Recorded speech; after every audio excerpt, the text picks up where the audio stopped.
In the last movie, we talked about floats in theory, so what I'd like to do in this movie is put some of that theory into practice. We're going to start off by essentially building the exact example we reviewed in the slideshow, so you can get a feel for how floats work. We'll then transform it a little bit, but nevertheless, what I'd like to do in this movie is give you a general overview as to how floats work. So what I'd like you to do is create a new HTML document. I'm just going to go ahead and click the HTML button under the Create New section here on the welcome screen. Once the new document is created, you should save it. So go to the File menu, and under the File menu, you can choose Save As. We're going to save this in the Dope Trope local site folder. I'm going to go ahead and call this floats.html. Once you save it, you want to title the document. Let's go ahead and title it Working with Floats. Now that we have that set up, what we need to do is insert 3 elements so we can create those 3 boxes we looked at in the last movie. Now we could use div elements because we're really not creating a true HTML structure here. We're just experimenting with floats. But I'm going to go ahead and use some of the HTML5 structural elements because by the end of this movie, we should be able to create some type of layout that would look familiar to you. So we're going to start off by going to the Insert menu, and from there you can choose Structure. We're going to go ahead and insert a header element. Now the Insert Header dialog box appears. We're going to go ahead and give it an ID of header. We're going to create an ID selector to control this element. I typically wouldn't recommend naming it in such a generic way. Remember, ID selectors can only be used once per page, and if you're setting up a selector to control all headers that you could potentially insert into this page, you wouldn't have access to them outside of just one of those elements. So it's not a good practice to use this type of naming convention. I'm doing it because we're just working on an example, and in this example, we're only going to have 3 elements, so we're not going to have any conflicting problems. But I did want to kind of point that out that you probably shouldn't do this in a real-world situation. So let's go ahead and click OK. Once you click OK, we can see the placeholder text. What I'd like to do is add some style to this particular header. Now we can do that by double-clicking the Files panel to collapse it if yours is expanded. And inside the CSS Designer, in the Sources section, go ahead and click the plus sign. We're going to define these rules inside this page. So go ahead and choose Define in Page. Then we have to create the ID selector. So in the Selectors section, click the plus sign. Go ahead and type in a #. It should reveal header in a code hint. You can select it from there, or you can finish typing out header. Press Enter or Return to accept that. And then we want to set up some basic properties. The first thing that we want to do is set the width value to a pixel unit of measurement. And we're going to go ahead and set the width to 100 pixels. We're going to do the exact same thing for the height. We're going to set this to 100 pixels. Then we want to add a little bit of margin down here towards the bottom of the element. So for the margin bottom property, we're going to set that to 10 pixels. Finally, so it's easy to see this element, we're going to come over to the background category. And inside the background category, we're going to choose a background color. It's completely up to you. Go ahead and select a color. Again, to make this a little bit more legible, we'll go ahead and change this placeholder text to read header. So that's the first box. We obviously want to create 2 more. We're going to do the exact same thing, except we're going to insert different types of HTML5 structural elements. So in order for us to ensure that our insertion point, the blinking cursor, is outside of the header, I'm going to come into the split view. Inside the split view, I can place a blinking cursor after the closing header tag and press Return or Enter. That way I know the element I'm about to insert will appear underneath the header.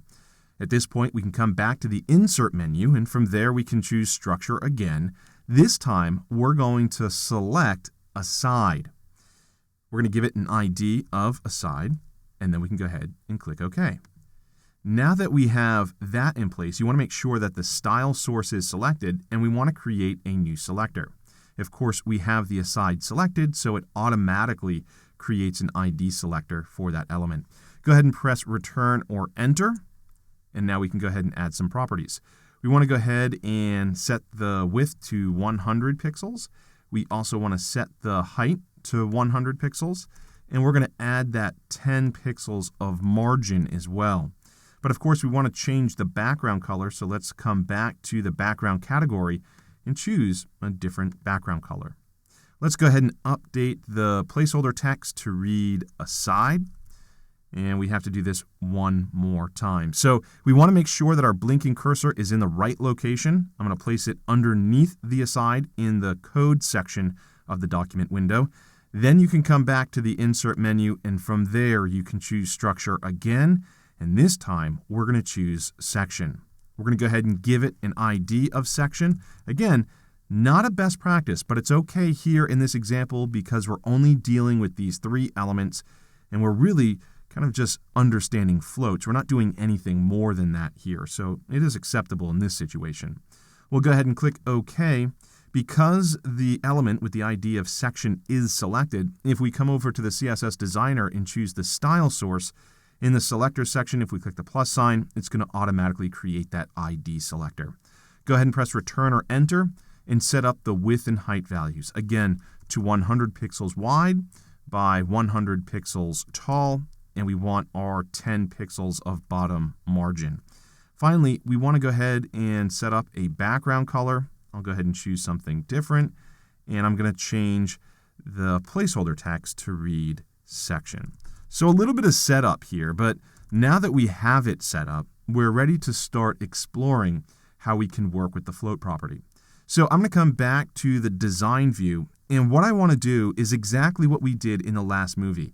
We want to set the header's float property to right. That's easy enough. All you have to do is come back to the CSS Designer and choose the style element. Go ahead and choose the header selector. In the layout section, if you scroll down just a little bit, you will see the float property, and you can apply a left float, a right float, or none. Let's go ahead and choose right. When we choose right, we get the exact result that we were expecting based upon what we reviewed in the last movie. The element is removed from normal document flow, the header. It's literally picked up off the page and moved over to the right as far as it can go. Because it was picked up off the page, it left a hole over here in the top left-hand corner. Aside and section moved up to accommodate that newly available space.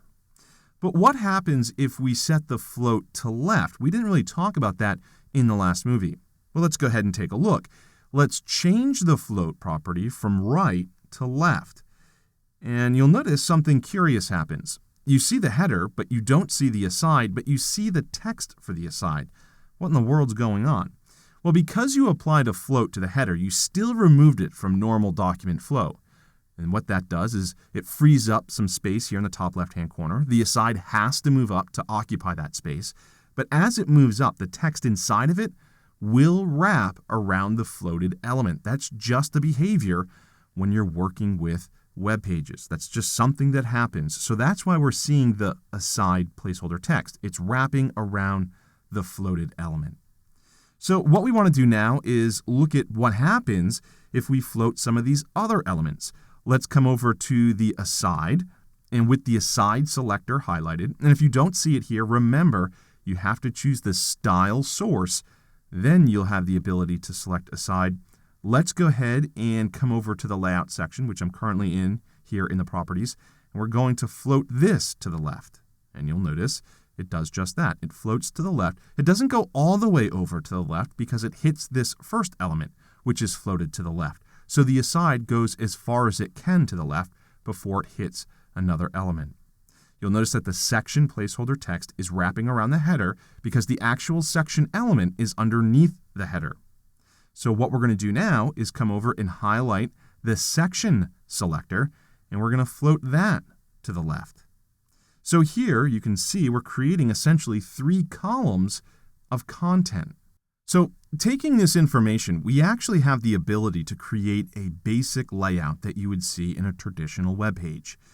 What I want you to do is come over to the header selector, and in this case, what we're going to do is set its float property to none.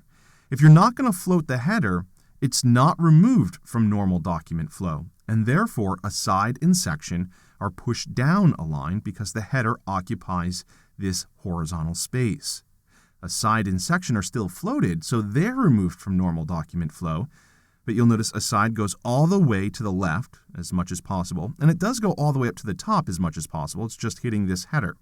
So what we want to do now is modify some of the attributes associated with the header selector. Right now I have that selector selected here in the selectors section of the CSS Designer. What I want you to do in the layout section is increase its width, and I want you to increase it to 600 pixels. Now it's beginning to look a lot like a traditional header. Now we can come over to the aside selector, and with the aside selector chosen, we can come over to the properties, and we're going to change the height. We're going to change the height to 600 pixels as well, but we're also going to add a little bit of margin. By adding margin, we can create some breathing room between the aside and the section. So, of course, what we want to do is apply some right margin, and the value we want to plug in there is 25 pixels. And you'll now notice that the section is pushed off 25 pixels. Then we can come over and highlight the section selector. With the section selector chosen, we can set the width to 475 pixels and the height to 600 pixels. So by using floats, we were able to create a fairly common layout. We have a header, an aside, and a main section for this page. Of course, this is a very crude example. There's better ways to approach this. What we're going to do in the next movie is continue to explore how we can work with floats, but we're going to introduce a new concept, and that new concept is the clear property.